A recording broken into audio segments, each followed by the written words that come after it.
루카가 전한 거룩한 복음입니다.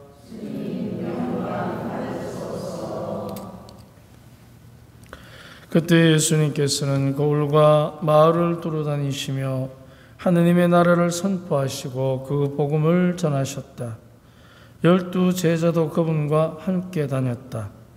악령과 병에 시달리다 낫게 된 몇몇 여자도 그들과 함께 있었는데 7 마귀가 떨어져 나간 막달레나라고 하는 마리아, 헤로데의 집사 후자스의 아내 요한나, 수산나였다.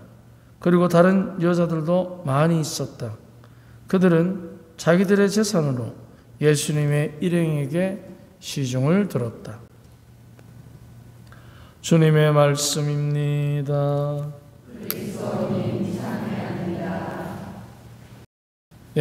그들은 자기들의 재산으로 예수님의 일행에 시중을 들었다 하는 이 말씀, 우리가 누군가에게 시중을 든다는 것이 어떤 의미가 있는지 한번 묵상해 볼 필요가 있습니다. 왜냐하면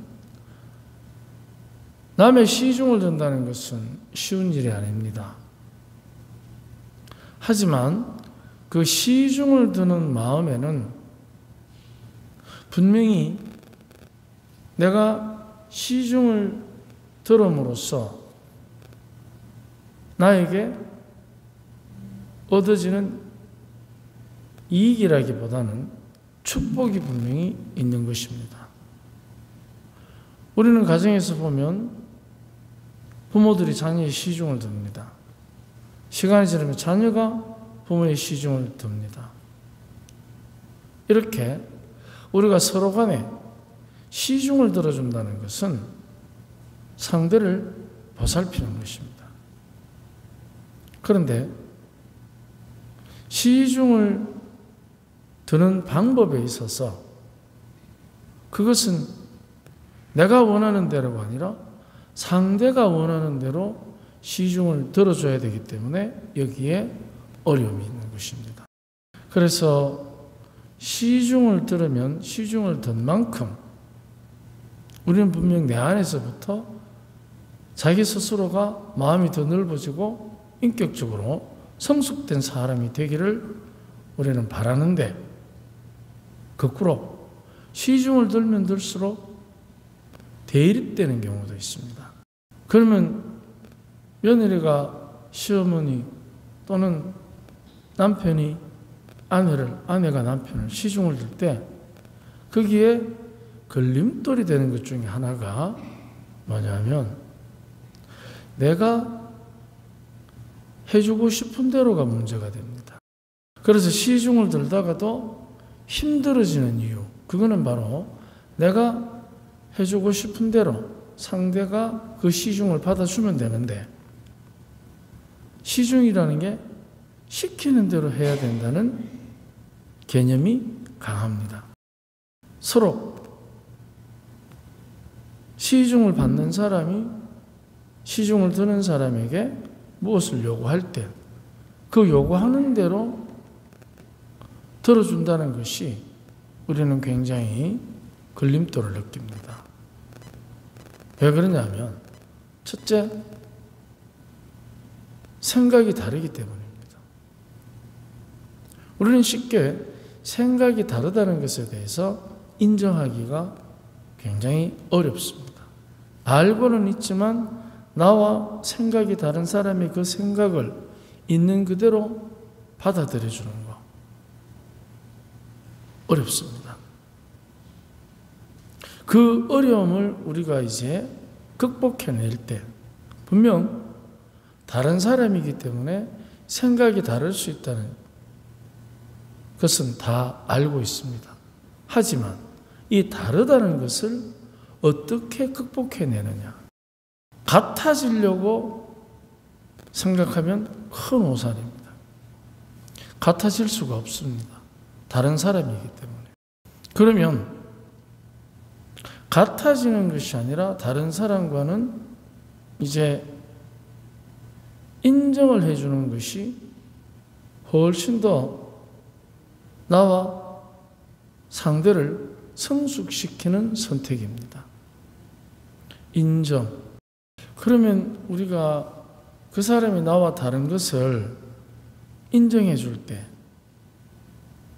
그러면 그것이 그 사람에게 고스란히 받아들여져서 내가 이렇게 당신을 인정하고 있다는 것을 때로는 우리가 인정받고 싶습니다. 그런데 상대가 그것을 알고 인정할 줄 아는 사람이라면 변화가 빠릅니다. 그런데 상대가 나의 인정을 알고 있고 또 그것을 인정하지 못하는 것은 다름이 아니라 그것이 그 사람과 나와의 다른 점입니다. 많은 경우에 내가 그 사람을 위해서 있는 그대로 인정해주고 그 인정함의 표시로 내가 어떤 행동을 할 때 그 상대가 그것을 당연한 것으로 받아들이면 인정하는 사람은 힘이 듭니다. 알아주기를 바라는데. 근데 그 사람의 당연하게 생각하는 그것이 그 사람과 나와의 차이점입니다. 그런데 우리는 왜 안 알아주지? 왜 인정해 주지 않지? 라는 그 서운한 감정 내지는 심지어는 배신감도 느낄 겁니다. 그런 여러 가지의 감정 속에서, 느낌 속에서 이제 흘러나오는 말, 더 열심히 인정해 줘야지 합니까? 아니면은 마음을 몰라주는 것에 대해서 원망 섞인 비판조의 말이 나옵니까? 아무래도 비판조가 많겠죠. 이제 그래 되면 내 스스로가 지금까지 잘해왔다고 생각하는 상대에 대한 인정의 많은 선함들이 그 사람에 대한 비난으로 인해서 내 스스로가 지금까지 내가 해온 것에 대한 부정을 하게 되는 꼴이 됩니다. 그렇게 되는 순간부터 잘 한번 생각해 보십시오. 이제 다르기 때문에 내가 인정해주고 행했던 모든 선함들로부터 점점 멀어지기 시작합니다. 그래서 내가 행했던 선함이 어리석은 짓으로 넘어가 버립니다. 그것은 결국 내 스스로가 나의 선함을 어리석은 것으로 판단하는 것입니다. 내가 나와 차이가 나는 그 사람의 다름을 있는 그대로 인정해주는 선함의 의지가 내 안에 뿜뿜하고 뿜어 나올 때 하고, 그 선함이 내 스스로가 어리석음으로 판단할 때 하고, 어느 쪽이 여러분은 더 행복했습니까? 선함이지요. 자, 그러면 내가 나와 차이 나는 그 사람을 향해서 지금까지 해온 선함이 나의 행복이었던 것입니다. 나를 성숙시키고 가끔은 비난하고 가끔은 힘들어 할지라도 내 스스로가 성장해가는 선함의 선택, 그게 내 안에서부터 계속해서 나에게 사실은 활력을 준 것입니다.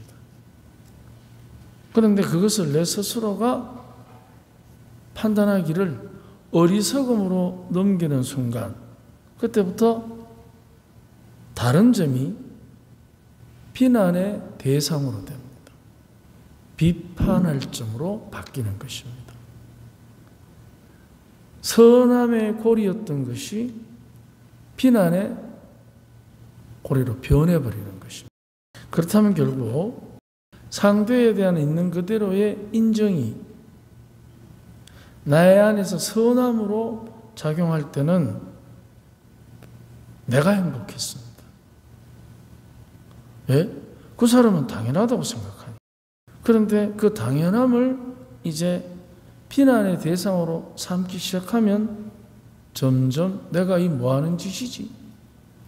스스로가 스스로를 불행의 늪으로 밀어넣습니다. 하나님께서 우리에게 주신 시중이라는 서로 간에 서로를 섬기는 이 삶의 기술은 내가 나를 행복하게 하는 것이지, 시중 받는 사람이 고맙다고, 덕분에 행복하다고 얘기하지 않아도 될 정도의 내 안에 마음의 힘이 있어야 합니다. 그래야만 내 스스로가 나를 바보같이 여기지 않습니다. 다른 사람이 다 나를 보고 바보라 하더라도 내가 나를 바보라고 했어야 되겠습니까? 그것은 너무나 나 스스로가 부정적인 선택입니다. 주님께서는 우리 사람들이 또 당신 자신이 시중드는 하나님이십니다. 당신 자체가 시중을 들어주는 삼위일체이신 하느님이십니다. 하느님께서 우리의 시중을 드는 것은 성부, 우리를 창조하시는 것입니다. 그리고 생명의 숨을 불어넣어서 그 창조의 힘이 늘 흘러넘치도록, 즉 시중들물 통 당신의 모습을 닮았다 하니 창세기 1장 26절에 우리의 모습을 닮은 사람을 만들자. 뭐가 닮았느냐? 시중드는 거. 예수님께서는 십자가에 끌려가시면서 당신이 하신 말씀 10초 십자가에 못 박히실 때 아버지 저들을 용서하십시오. 저들이 무슨 짓을 하는지 모릅니다. 당신의 몸을 바쳐서 시중 들었잖아요. 성령께서는 늘 우리를 회개하라고 사랑의 지혜를 주시면서 우리의 시중을 드십니다. 그래서 하느님께서 시중 드시는 하느님이기 때문에 그의 모습을 닮은 우리는 역시 우리의 시중, 그것이 얼마나 중요한 내 스스로가 나를 행복하게 하는 삶의 기술임에도 불구하고 우리는 그거를 어느 땐가 변절시킵니다. 바보 같다고. 내가 왜 이러는지 모르겠다고. 아닙니다.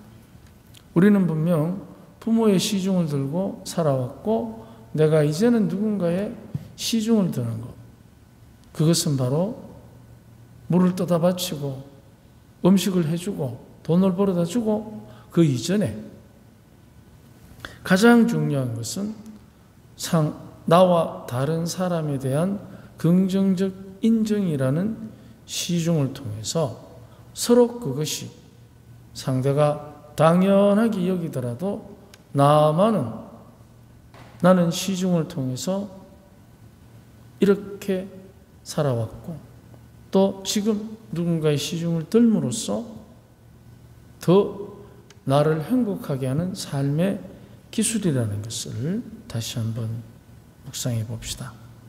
그래서 오늘 누군가의 시중을 들어주시고 주님께서 주시는 참다운 우리들의 기쁨이 솟아오르도록 기도합시다. 아멘.